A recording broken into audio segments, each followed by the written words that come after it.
Good evening, boys and girls. Depending on what time it is where you are. How is everybody doing tonight?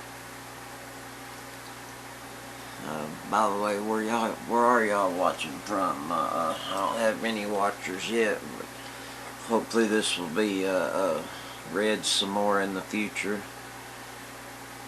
Hopefully, I'm not sailing a sinking ship already, you know what I'm saying? So let me know down below where you guys are from. And speaking of which, please go ahead and sub up, subscribe to my channel, like my videos if you enjoy the content, or if you just support the Constitution and what we're doing here. So I'm going to combine a couple of topics here because I don't think either one of them in themselves warrant a whole show.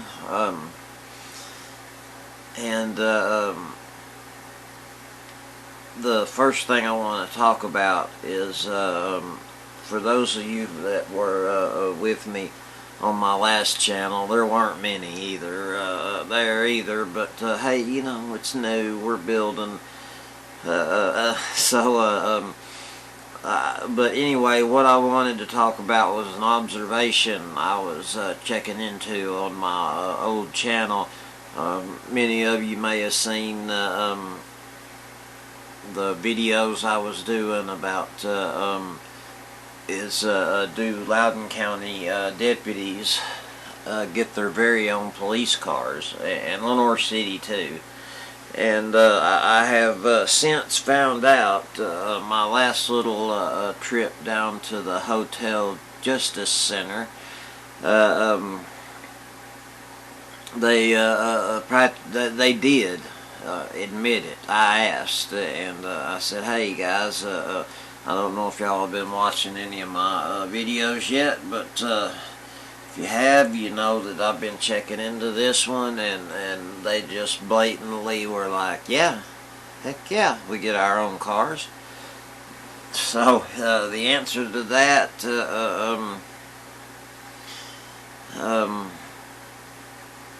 is yes, they absolutely do get their own personal police cars. Let me catch up to my notes here. Beg pardon. An experienced editor would just cut this out, but I'm still learning here.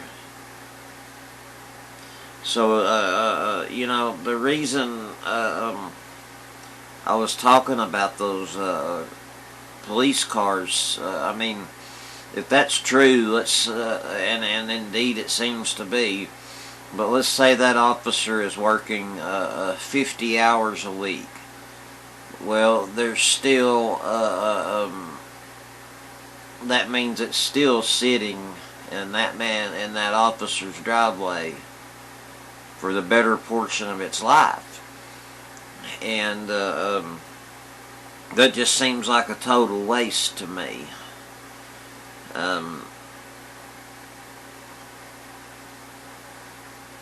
So we don't have a motor pool here. As far as I can tell, Loudoun County Sheriff's Office uses local businesses for servicing their vehicles and their gasoline accounts, but who cares, you know, because, I mean, shit, the cars spend more than half of their life sitting in a deputy's driveway anyway. I could see where some people might say we don't need a motor pool, but, and I find this interesting because, you know, last time I checked, it is against most policies of most police departments, and possibly even a criminal act in some, to use a police car for personal business. And you know, also, the last time I checked, isn't driving to and from work personal business? I mean, and in fact, if that's true, that means the taxpayers are also footing the bill for their gas. I mean, those cars aren't filled up on the deputy's personal accounts. So depending on how far he lives from work,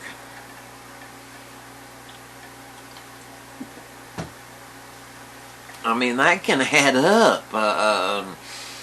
I think it's time somebody looked into this and find out just how much money that sheriff's department is hemorrhaging down there over bullshit like this. Okay, the second topic is I just want to make sure our viewers understand, or my viewers, because some of them aren't from Loudoun County, and some of you are from Loudoun County, and you're just not aware, maybe.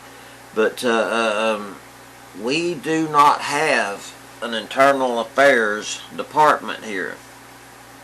I mean, don't get me wrong. I'm still not a big supporter of internal affairs because it's still just the police policing themselves, and that's proven quite problematic and unreliable in many other communities already. But at least it is something.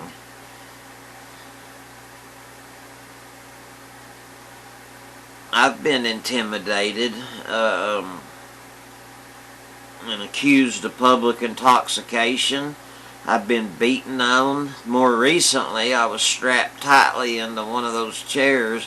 And when I say tightly, I mean the officer was straining so hard, his arms and head and everything was literally shaking.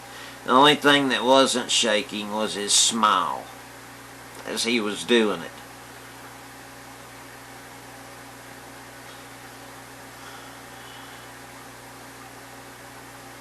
I also have pictures of how bruised my wrists were.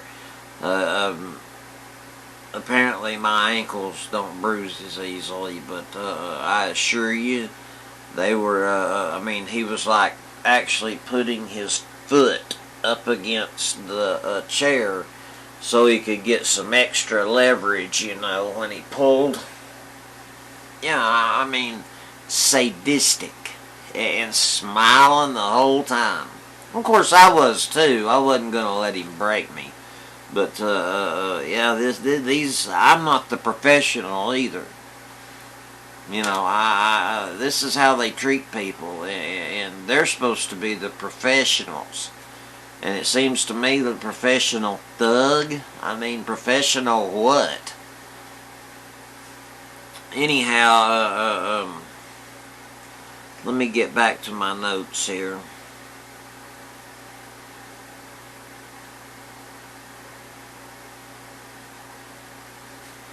Yeah, I'll try to figure out a way to get those still shots of my wrists and stuff in here. Or maybe I'll just make a video of me showing you the pictures on my phone, or gosh, you know, I'll think of something soon. You should see it. It took about 10 days for it to completely go away after going through every shade of yellow, green, and purple. And I believe there might have been some black or gray in there too. Anyway, just not the kind of, you know, you'd expect that if you were picking your friend up from the local medieval torture chamber. But yeah, come on, man. And also, I got to get this squeezed in.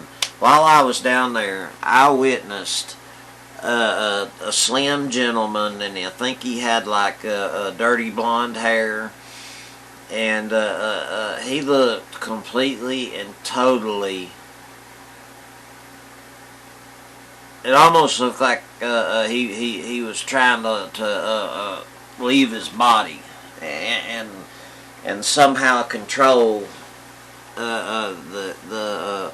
anyway, this guy, I was there for 12 hours at least, and he was in a chair when I came in, and he was still in that chair when I left.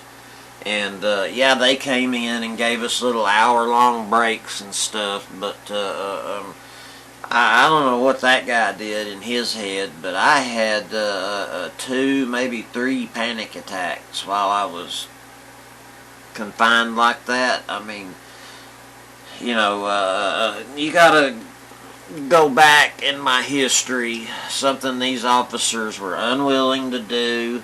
You know, I suffer from PTSD.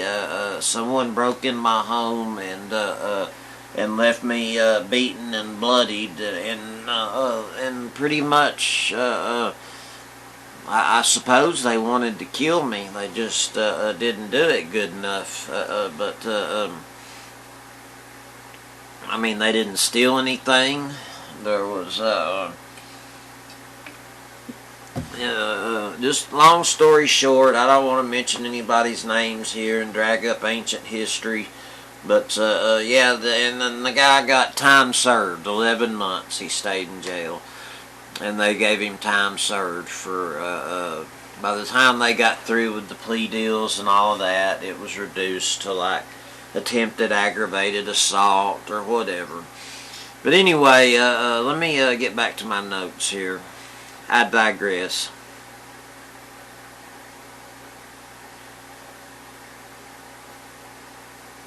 So, you know, we don't even have, I invite you, check out Lenoir City Police Department's web pages and Loudoun County Sheriff's Department. And could somebody please comment below if they can find any way you can file a complaint on an officer or a complaint of any type on any of their websites, like many other police departments have instituted across America in these times. You know, some police agencies are trying to close the divide back over and heal that wound between the police department and the communities. Loudoun County Sheriff's Department and Lenoir City Police Department, they're pouring salt in it.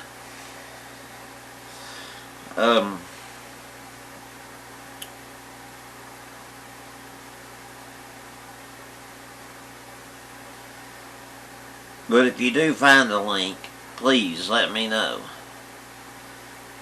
But even if you do find one, so far from what I've been able to determine, the only way you're going to get a report filled out is you have to go through being interviewed and rather harshly, condescending members, friends of the officers.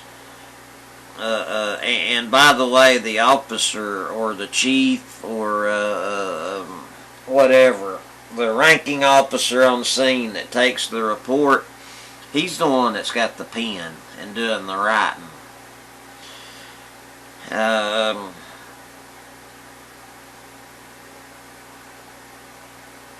And then there's the risk too. This is not the first time that that I've tried to make complaints against officers, and one held a taser up to the temple on my head, and was doing that old bull crap. You know, I had a little piece of scrap wood in the back floorboard, and he was doing that. You reaching for that wood? Is that a weapon? You gonna try to hit me, man? You gonna try to hit me? And his partner was just like walked off. He wouldn't even come down there. And I'm like, dude, please think about what you're doing, man. Look at your partner up there. You think he's going to back you up? And he kind of lowered the taser. He looked back up at his partner, and he could see that he was still over 100 yards away. And I was like, you know, if there was really any danger to you, your partner would be busting ass getting over here. So everybody knows that I ain't trying to do nothing to you, apparently, except for you. And anyway, finally he lowered it, and I went over to the Lenoir City Police Department to make a complaint. And 2 days later, I was in the dollar store, which at the time the police station was just right across the way at the old cotton mill there in town. And they must have seen my vehicle out there because one of the city officers came over. And this guy should have known better too. I'm not going to mention any names. He's passed on since then. And I, for one, would like to heal the wounds. So I'll try to lead by example here. Anyhow, you can expect to be shaken down. They approached me and said, we've had a report of a intoxicated individual. And he had even brought 2 county deputies that were supposed to be DUI specialists. He wanted to hang me on a DUI, and there was no report. I wished I would have known then about FOIA requests. Well, that remains to be seen. I won't go into that right this minute. We need to try to start closing up, but I've had FOIA requests sent in now since April 20th, 2021 concerning that traffic stop back in October of 2020, and still haven't even had an acknowledgement that they received them. Just that kind of stuff, man. I mean, it's childish. And it sends a message.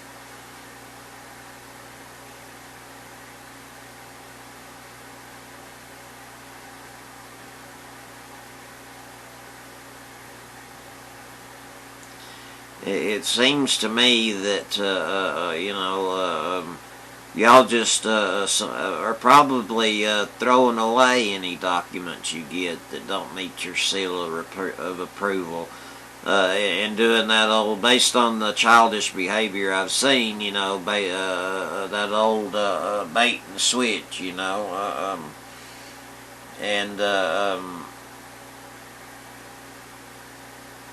yeah, I happen to think that y'all probably just throw them away.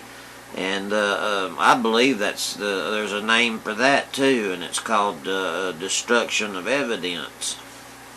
And I believe what is it? Section 18, Title 18, Section 242. Is it not against the law for a government employee to use their authority to deprive a citizen of their rights?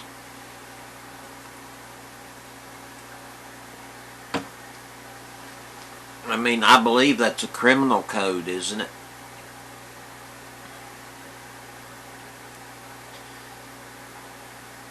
So see, I'd like it if my channel could go around these traditional methods that we have where we report things, because they've got that on lockdown.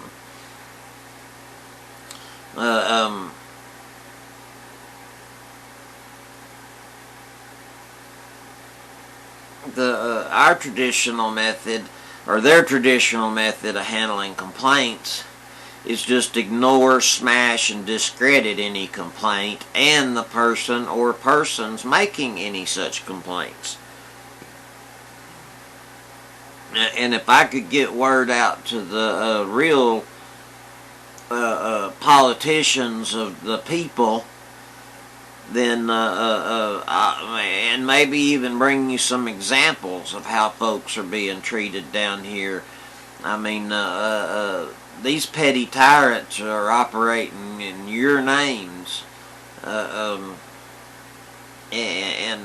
I'm not doing this to be mean, but I'm saying you need to be aware of it, because it seems to me like you'd be ashamed to know that officers were running around like little lords and ladies and little petty tyrants that they are.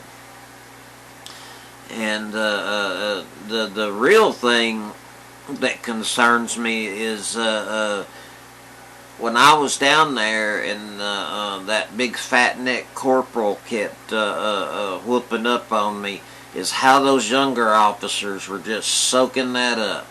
I mean, this man is setting a terrible, terrible example for these young kids trying to come in and do the right thing.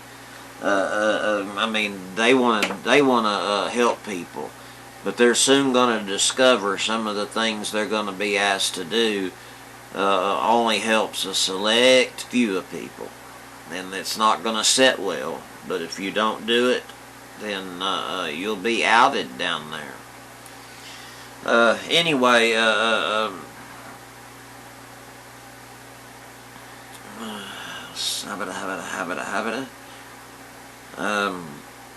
yeah, it's for some reason it's still 1990 in our cops' minds, and they're still stuck in full war on drugs mode. It is never okay to assault someone, regardless of the circumstances, for anything they say. It is not okay to make anyone disrobe in front of more than one officer for absolutely essential performance of their duties. It is not okay to beat someone because they have different viewpoints. These officers must be weeded out, because the saddest thing I saw, as I've already mentioned, it wasn't the own pain and suffering I had to go through. It was watching those youngsters and the deputies' reactions. The younger deputies, the kids more or less, and he's sending the message that it's okay to do that. Get aggravated. Get your son. I hate that attitude. I just hate it. It's so caveman. Yeah, that's the word. It's like an infection, and unfortunately it's thriving in Loudoun County. There's a lot of money being made, but that's an entirely different show, and it is coming soon. You can bet on that. Definitely gonna have an entire show on these things. Let's see here. A sneak spoiler alert. Some of you may have seen it on my old channel. I'm gonna have to remake it, but signs everywhere. A sign. Gonna redo that one. And a couple of the other old ones, but I better sign off for now. The battery's looking a little weak. Hey, y'all come go with us, alright?